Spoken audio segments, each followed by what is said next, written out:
Hello everyone, this is a special educator Pooja Prakash from Center for Special Education Allahabad. Welcome to my channel Learning for All. Last video में हमने discuss किया है कि अगर हम ऐसी किसी जगह पे या किसी ऐसी परिस्थिति में फंसे हुए हैं कि हम सेंटर को असेस नहीं कर सकते, तो वो कौन से एरियाज़ हैं जिन पर हम प्राइमरी फोकस अपना रखें जिससे कि बच्चे में डेवलपमेंट हो। लास्ट वीडियो में हमने डिस्कस किया कि पहले हमको एक हफ्ते तक बच्चे को ऑब्जर्व करना है, डिफरेंट का टाइप्स ऑफ जर्नल्स रेडी करने हैं, बच्चे के स्लीप पैटर्न को मॉनिटर करना है, उसको सिंक्रोनाइज करना है, रेगुलराइज करना है, बच्चे की टॉयलेट ट्रेनिंग पर बात की, बच्चे के पॉटी ट्रेनिंग पर बात की, ADL यानी different kind of age appropriate life skills and उसकी इम्पोर्टेंस पे बात की, एज वेल एज हमने मोटर स्किल्स पर बात की थी, राइट। आज हम बात करेंगे सबसे पहले इमिटेशन स्किल्स की। अगर हम बच्चे का थेरेपी स्टार्ट करना चाहते हैं सेंटर पे, घर पे, कहीं भी, हमें अपने बच्चे के ट्रेनिंग वाले IEP यानी इंडिविजुअलाइज एजुकेशनल प्रोग्राम में इमिटेशन का एक सेक्शन रखना ही रखना है। जब भी चिल्ड्रन विथ ऑटिज्म या चिल्ड्रन विथ स्पेशल नीड्स के बच्चों की बात आती है, उसमें इमिटेशन एक बहुत मेजर रोल प्ले करता है, क्योंकि सभी चीज़ें हम इनिशियली नकल उतार कर पहले ऑब्जर्व करके देखते हैं, सीखते हैं, फिर उसको हम ट्रांसमिट करते हैं। जैसे कि अपने तमाम पिछले वीडियोस में मैंने पूरी एक जब ये चैनल ही शुरू किया था तो मैंने इम्पोर्टेंस ऑफ इमिटेशन के ऊपर आई थिंक पूरी एक सीरीज़ बनाई हुई है, 6 to 7 वीडियोस, जिसमें आई थिंक उसमें इंक्लूडेड है। उसका सारा लिंक मैंने डिस्क्रिप्शन बॉक्स में दे रखा है, आप उसको प्लीज़ चेक करें कि वाई इमिटेशन इज़ इम्पॉर्टेंट, क्योंकि समवेयर इमिटेशन ही वो एक बेसिक प्री रिक्विजिट स्किल है जो आगे जाके सिंगल वर्बल इंस्ट्रक्शन या लाइफ स्किल पर निकल रहा होता है। एक यहाँ पर मैं पॉइंट डिस्कस करना चाहूँगी। कई बारी पेरेंट्स ऐसे कमेंट्स पूछते हैं, एक क्वेश्चन पूछते हैं कमेंट बॉक्स में कि हमको इमिटेशन क्या सिखाना चाहिए। इमिटेशन सिखाने के स्टेप्स होते हैं पेरेंट्स। सबसे पहले हमें बच्चे को ग्रॉस मोटर इमिटेशन सिखाना चाहिए। ग्रॉस मोटर इमिटेशन को आप सरल भाषा में स्कूल में कराई जाने वाली PT भी कह सकते हैं। For example, got it. ये ग्रॉस मोटर का मतलब बड़ी हड्डियां और बड़ी मांसपेशियों का जिस इमिटेशन में इस्तेमाल हो रहा है वो ग्रॉस मोटर है। डेवलपमेंट का जो रूल भी है ना, वो भी सेफेलोकॉर्डल टू प्रॉक्सिमोडिस्टल ही है, यानी कि पहले सेंट्रल पार्ट में डेवलपमेंट पहले होता है, बाहर यानी फाइनल पार्ट में बाद में होता है। तो आप इमिटेशन ग्रॉस मोटर का पहले करिए, उसमें एटलीस्ट 20-25 इमिटेशंस को कवर करिए, उसमें स्पीड जनरेट करिए, देन आप फाइन मोटर की तरफ स्विच करेंगे। Fine motor imitations generally finger movements होते हैं, pointing, point palm, make a star, wriggle your finger, show me your thumb, thumbs up, thumbs down, join your thumb. These are all fine motor imitations.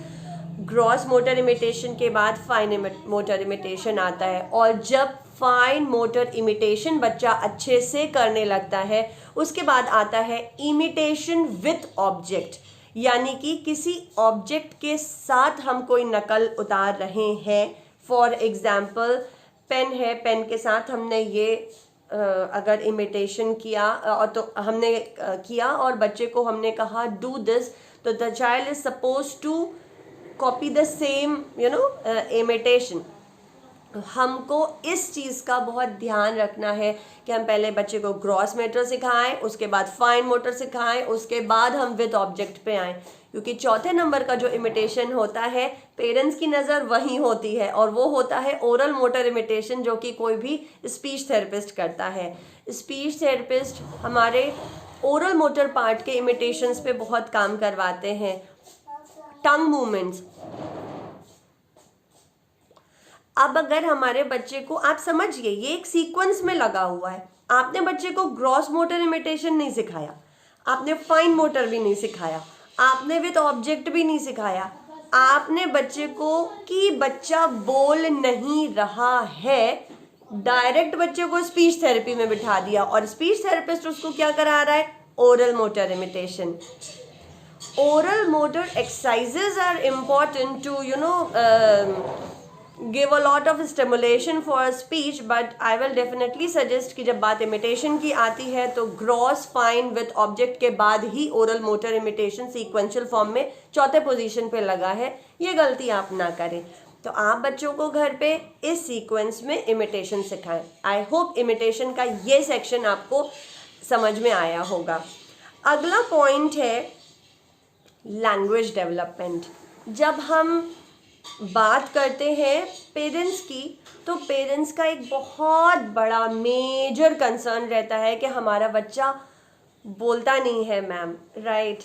हमको ये parents को एहसास कराना पड़ता है कि आप ये समझने का प्रयास करिए कि बच्चा बोल नहीं रहा. ये एक एक्सप्रेसिव लैंग्वेज के दो सेक्शंस हैं, receptive language and expressive language, right. तो बच्चा बोल नहीं रहा, आप दूसरे पार्ट पर जा रहे हैं, यानी बिल्डिंग के ऊपरी हिस्से में खड़े हुए हैं. बिल्डिंग का नीचे का हिस्सा जो है लैंग्वेज का वो है रिसेप्टिव, यानी समझना. तो एक बच्चा जब बोलता नहीं है तो हमको पहले ये लोकेट करना बहुत इम्पॉर्टेंट होता है कि क्या बच्चा समझ भी रहा है कि नहीं. जब बात समझने की आती है तो ये रिसेप्टिव पार्ट होता है. रिसेप्टिव लैंग्वेज को कैसे डेवलप करते हैं, या वो कौन से पॉइंट्स होते हैं जिनको डेवलप करके, जिन पर काम करके हम एक्सप्रेसिव लैंग्वेज तक पहुंचते हैं. क्योंकि एक्सप्रेसिव लैंग्वेज का जो रास्ता है वो वाया रिसेप्टिव लैंग्वेज ही जाता है. गेटिंग? सो हमको इस बात का बहुत ध्यान देना है. तो रिसेप्टिव लैंग्वेज में क्या बच्चे को पॉइंटिंग आती है, रिस्पॉन्स टू नेम है, आई कॉन्टैक्ट है, जॉइंट अटेंशन है, तमाम तरीके के इमिटेशंस हैं, सिंगल वर्बल इंस्ट्रक्शंस हैं कि नहीं. ये वो सारे पॉइंट्स हैं जो आप रिसेप्टिव लैंग्वेज में इंक्लूड करते हैं. बहुत सारे इन्वायरमेंटल ऑब्जेक्ट्स का फंक्शनल यूज़, बहुत सारे इन्वायरमेंटल साउंड्स, ये सब कुछ रिसेप्टिव लैंग्वेज में आता है. आई थिंक अब आप समझ पा रहे होंगे कि रिसेप्टिव लैंग्वेज स्किल को मैं ऑलमोस्ट अपने हर ऑल्टरनेट वीडियो में आधार क्यों कहती हूँ, बेस क्यों कहती हूँ. क्योंकि आप बोल रहे हैं कि वो बोल नहीं रहा और हम कह रहे हैं आप समझो ना बच्चा क्या पॉइंटिंग कर रहा है. ये अभी तक मैंने जितनी भी आपको चीज़ें बताई, वो चीज़ें एक बच्चे में जिसमें जॉइंट अटेंशन नहीं है उसका स्पीच कैसे आएगा. ऐसे ही अगर एक बच्चे में इमिटेशन स्किल्स नहीं है, gross motor, fine motor with object, इसके बाद स्पीच थेरेपिस्ट जो ओरल मोटर इमिटेशंस कराते हैं वो लगे हुए हैं.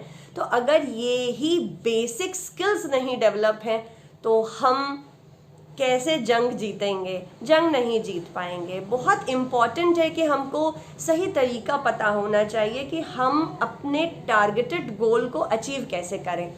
तो ये दो पॉइंट हैं जो I would like to conclude this video here, क्योंकि मैं चाहती हूँ कि हम छोटा डिस्कस करें लेकिन मुद्दे के सारे पॉइंट्स को कवर करें, आप उस चीज़ को समझ पाएँ, रिलेट कर पाएँ. क्योंकि जो हम बातें कर रहे हैं, जो हम डिफ़िकल्टीज देख रहे हैं, वो ऊपर के लेवल की, वो बिल्डिंग है. नीचे के लेवल पे देखिए, आधारशिला को मजबूत करना बाकी है अभी. तो पेरेंट्स, आज के वीडियो में मैंने डिस्कस किया है imitation and different type of basic general imitation जो बिगनर्स प्लान में लगते हैं, and I have discuss the language skill, right. आप इन दोनों पर काम करिए. मेरी बहुत सारी शुभकामनाएं आपके साथ हैं. मैं आपको मिलती हूँ इस वीडियो के तीसरे पार्ट में. Till then, keep watching and don't forget to like and subscribe and share the video with all the parents. Happy parenting.